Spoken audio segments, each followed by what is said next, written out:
नमस्कार, आदाब, सत श्री अकाल। मैं हूं आपका दोस्त अखिलेश और आप देख रहे हैं अनकही बात अखिलेश के साथ। और आज जिस शख्सियत से हम आपको रूबरू कराने जा रहे हैं वो है बिलासपुर शहर के इंस्पेक्टर परिवेश तिवारी जी। तिवारी साहब, बहुत बहुत स्वागत है आपका हमारे शो में। धन्यवाद अखिलेश भाई, ये अवसर आपने मुझे प्रदान किया कि आपके समक्ष आपके माध्यम से जनता से जुड़ सकूं।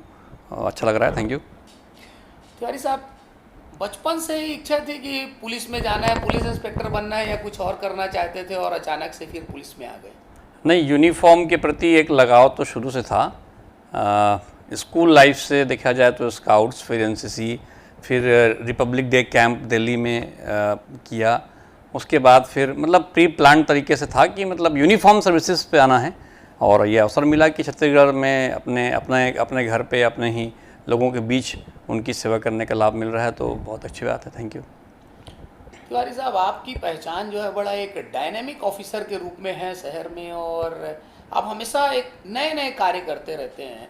आप जब तोरवा थाने में थे तो एक संवेदना करके एक स्कीम आई थी और आप लोगों ने बड़े अच्छे से उसे इम्प्लीमेंट किया था, उसके बारे में कुछ बताएंगे? अखिलेश भाई, जब पुलिस अफसर का रोल आजकल जो होता है वो पारंपरिक से थोड़ा हटके हो गया है। अब क्या है, जो पुलिस अफसर होता है वो एक्चुअली लाइजनिंग होता है जनता के लिए, लाइजनिंग अधिकारी मान के चलिए, और उसको जनता से बहुत जुड़ के काम करना पड़ता है। तो जनता की समस्याओं को लेके उनके पास जाना, उनकी तकलीफ़ों को समझना और उन पे अपना विश्वास अर्जित करना, यही सफलता आती है किसी भी टीआई के लिए। और मैं ऐसे मानता हूँ कि जहाँ तक संवेदना की बात है, तोरवा में मेरा बहुत लंबा समय कटा है और उस समय सभी अधिकारियों का सहयोग मुझे मिला था। संवेदना में एक अच्छी संकल्पना हम लोग स्टार्ट किए थे। श्री आरिफ शेख सर जो एक हमारे प्रदेश के बहुत अच्छे अधिकारी हैं, उनके संरक्षण में हमने इसको शुरुआत किया था। पूरे प्रदेश में पहली संवेदना कक्ष जो है वो तोरवा थाने में बना था, जिसको तत्कालीन माननीय मुख्यमंत्री जी ने भी इसको ट्वीट किया था उस समय। इसमें संवेदना के तहत ये था कि जितनी भी महिलाएं, पीड़ित महिलाएं थाने में आती हैं, वो हमेशा अपने आप में ऑड फील करती हैं कि कैसे रिप्रेजेंट करें, कैसे अपनी बात कहें। तो हमने एक सुविधा वहाँ पर दिया था कि एक ऐसा कक्ष जहाँ पूरी तरह से महिला उन्मुख जो है सुविधाएं वहाँ था। वहाँ पर वॉशरूम था, उसके साथ साथ जो एक तरह से कहा जाए तो महिलाओं को उनके घर जैसा माहौल देकर उनकी पीड़ा को समझने का प्रयास किया गया था संवेदना में, जिसमें हम लोग काफ़ी हद तक सफल हुए थे। उसमें एक हमने एडवोकेट को शामिल किया था, उसमें हमने एक डॉक्टर शामिल किया था, इस तरह से एक समाज सेवक, एक समाज सेविका को शामिल किया था। सभी महिलाएं थीं। वो पहले कोई पीड़ित आती थी, तो जैसे कोई बलात्कार की पीड़ित महिला है या कोई पारिवारिक कोई समस्या है, किसी को 498 का केस है, वो आती थी। आर के वहाँ पर पहले हम संवेदना में सुनते थे, हमारी महिला अधिकारी, हमारी महिला विवेचक मेरे संरक्षण में वहाँ पर सुनती थी।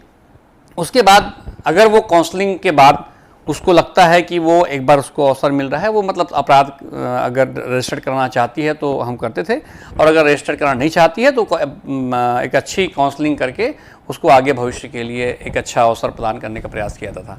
ये संवेदना की संकल्पना थी, काफ़ी हद तक इसमें सफल रहे थे। अभी भी पूरे प्रदेश में जो है हर थाने में एक महिला कक्ष, एक संवेदना कक्ष होता है, जिस पे काम चल रहा है। कोरोना काल के दौरान आपने बहुत अच्छे अच्छे कार्य किए और काफ़ी एप्रिसिएशन भी मिला और आपको डीजी साहब के द्वारा सम्मानित भी किया गया। तो कोरोना काल में जैसे कि सभी लोग डर रहे थे, तो क्या आपको डर नहीं लगा उस दौरान? कोविड का समय रियली बहुत ही अपने आप में पूरे सर्विस में करियर में समझ लीजिए एक बहुत महत्वपूर्ण ये रहेगा, और जीवन भर ये यादगार ऐसा रहेगा और दुखद भी रहेगा, क्योंकि बहुत लोगों को खोया, बहुत लोग हमारे बीच से चले गए। एक बात कहना चाहता हूँ कि तोरवा थाने में एक्चुअली ये कहा गया था, मतलब पूरे बिलासपुर ज़िले की जितनी भी दाह संस्कार कोविड में होता था, जिनका भी दुखद निधन होता था, उन सभी को तोरवा थाने के जो मुक्तिधाम हैं वहाँ पर लाके उनको दाह संस्कार किया जाता था। तो चूँकि हम लोगों का एक बड़ी जिम्मेदारी, एक महत्वपूर्ण जिम्मेदारी मिल गई थी कि पूरे स्टाफ को मेरे साथ वहाँ पर रिप्रेजेंट करना पड़ता था। प्रशासन के साथ हम लोग वहाँ उपस्थित होते थे, और इस बीच में बहुत उसमें कोविड संक्रमण भी आए। और एक्चुअली कई बार ऐसा देखा गया कि परिवार के सदस्य अनुपस्थित होते थे, केवल पुलिस का एक जवान है और जैसे हम लोग हैं वहाँ पर प्रशासन का एक अधिकारी है, वो भी पटवारी तहसीलदार हैं, और बिना परिवार के सदस्य के ही हम लोग कई दाह संस्कार ऐसा किए। दुखद था बहुत हमारे लिए ये सोच पाना कि किसी परिजन के अभाव में कोई दाह संस्कार हो रहा है, लेकिन करना पड़ता था। ये सब ऐसे ऐसे कई ऐसे 50 उदाहरण हैं वहाँ पर। जब मुक्तिधाम में लोग आते थे तो दूर से ही देख कर निकल जाते थे, बल्कि उनका कोई बेटा अपने बाप को मुखाग्नि नहीं दे रहा है। ये सब बात बोलने की नहीं है, लेकिन इस कटु अनुभव से हम सब गुजरे हैं। और बात जहाँ तक एप्रिसिएशन की बात है, तो कोविड के समय में किए गए कार्य के लिए जनता ने भी बहुत सराहा है, सबका धन्यवाद है। और हमारे विभाग में डीजीपी सर ने भी, पूर्व डीजीपी सर ने भी सराहा था, कई जगह पर सम्मानित किया गया और हमने अपने कर्तव्य निभाया, जिसमें अगर थोड़ी भी सफलता मिली होगी तो थैंक यू, आभार। फैमिली बैकग्राउंड के बारे में बताएंगे कि फैमिली बैकग्राउंड कैसा है आपका? मेरे फादर एक्चुअली योगाचार्य हैं, 79 उनकी एज हो गई है और आज भी वो योगमय जीवन जीते हैं। और मेरी मिसेस जो है वो रूरल एंड पंचायत विभाग में डीओ के पोस्ट में हैं, यहाँ पर बिलासपुर में पोस्टेड हैं। और मेरी ट्विंस बेटियाँ हैं, दोनों अभी डीपीएस में पढ़ाई करती हैं। क्लासिकल डांसर्स के रूप में वो नेशनल इंटरनेशनल कई स्टेज में वो अपने आप को रिप्रेजेंट कर चुकी हैं और अपनी लाइफ में वो कोशिश कर रही हैं कि आगे बढ़ें।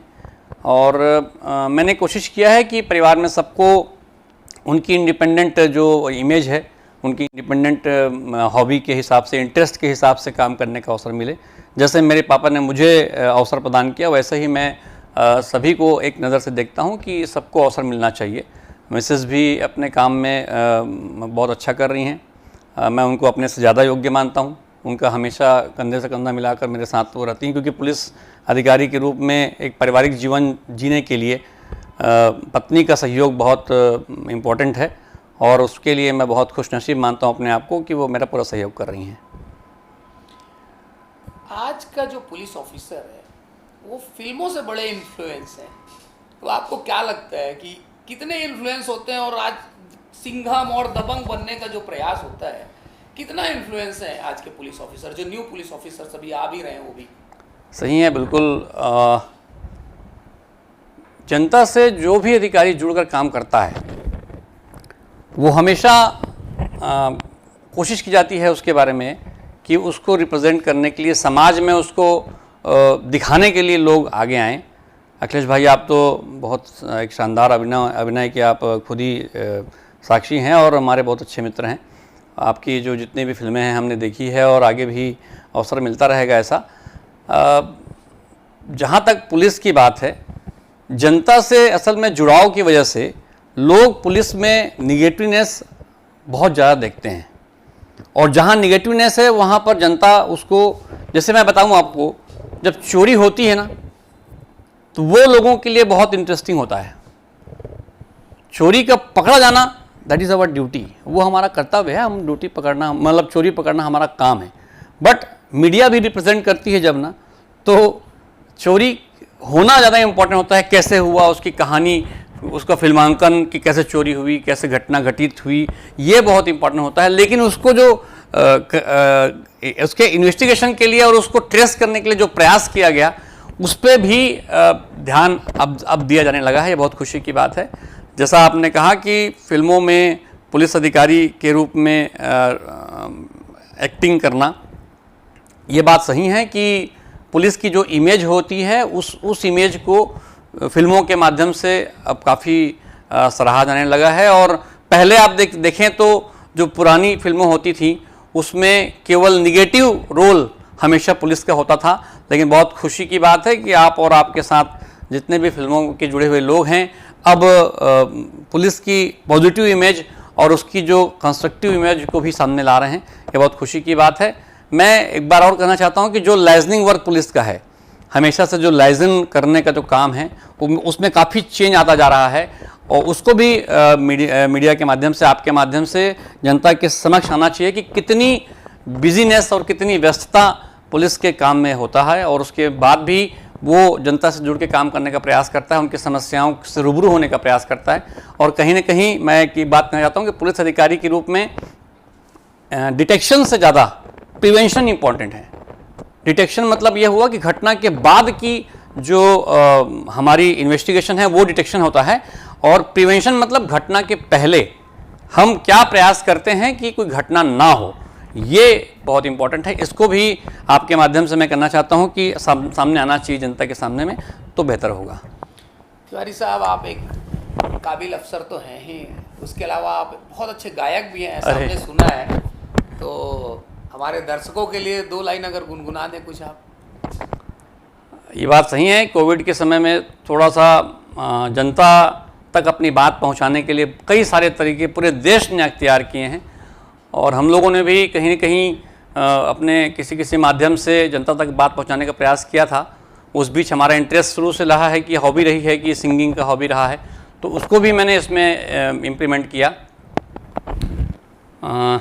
15 अगस्त आ रहा है, इंडिपेंडेंस डे हमारा, तो हर घर तिरंगा के रूप में देश में पूरा एक अभियान जो है वो चल रहा है, तो उसी से जुड़ा हुआ एक 2 लाइनें सुनाता हूँ।